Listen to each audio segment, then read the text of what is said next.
I bought this box of metal cassette tapes on eBay from Canada, and they took 3 whole months to arrive here in the UK. So now I've forgotten what the albums are. Of course, there's the possibility that some of the tapes in this thing have broken, and so you might be about to watch a YouTuber have a meltdown. I will tell you that I remember them being mainly thrash metal, and I'm going to be sure to save the finest album till last. My name's Jason Arnott. I used to write for Kerrang! Magazine, I still sometimes do, along with various other metal magazines. This channel is all about the metal, and mainly thrash metal, I have to admit. Come along for the ride. This thing is like Pinhead's puzzle box. I'd forgotten how many tapes I'd actually ordered, and it looks like there's 4 of them, and they don't look shattered, so that's quite good. Whoa!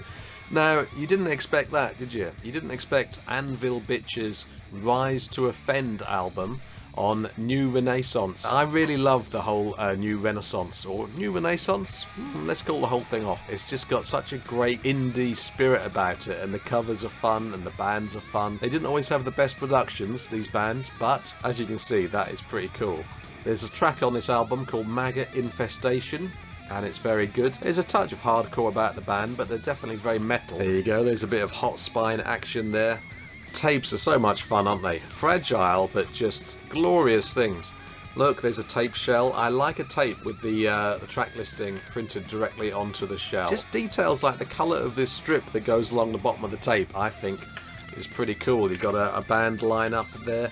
As far as I know, this is the one and only album that Anvil Bitch ever made. I don't know whether it's on any of the music streamers like Spotify or whatever, but it's certainly worth hunting down and giving a spin. Oh yes, who remembers this little beauty? Sanity Obscure by the Christian thrashers Believer. This album soon became one of my favourite thrash albums when it came out at the time. Such a pulverizingly crunchy album. It's so good. It even has obscure in the title. That's how obscure it is. I love the way this album cover has been converted to tape format. I don't know which way up it's supposed to be even.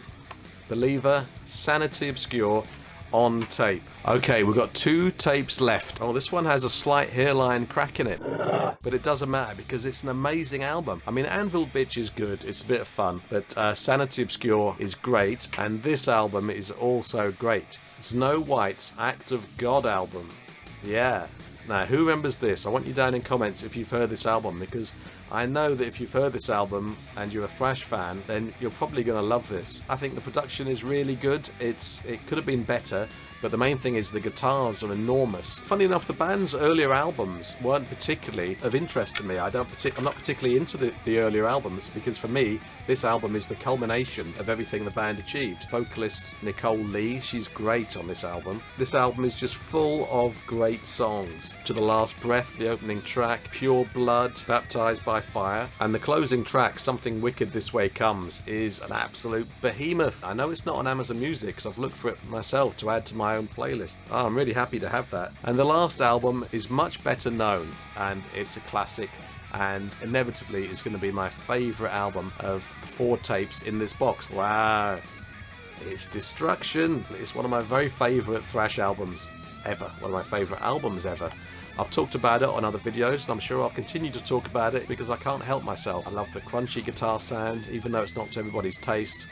And this tape is really nice. I mean, look at that spine. The designer has dealt with the square album cover by having the word Destruction up there. Not that it's particularly needed because the logo is there. And then the title of the album, likewise, not particularly needed.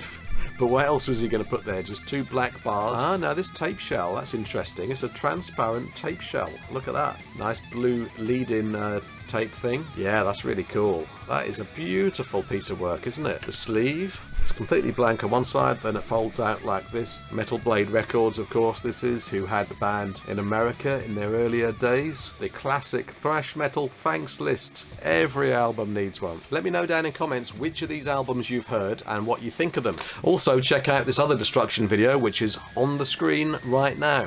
Until the next time, metal.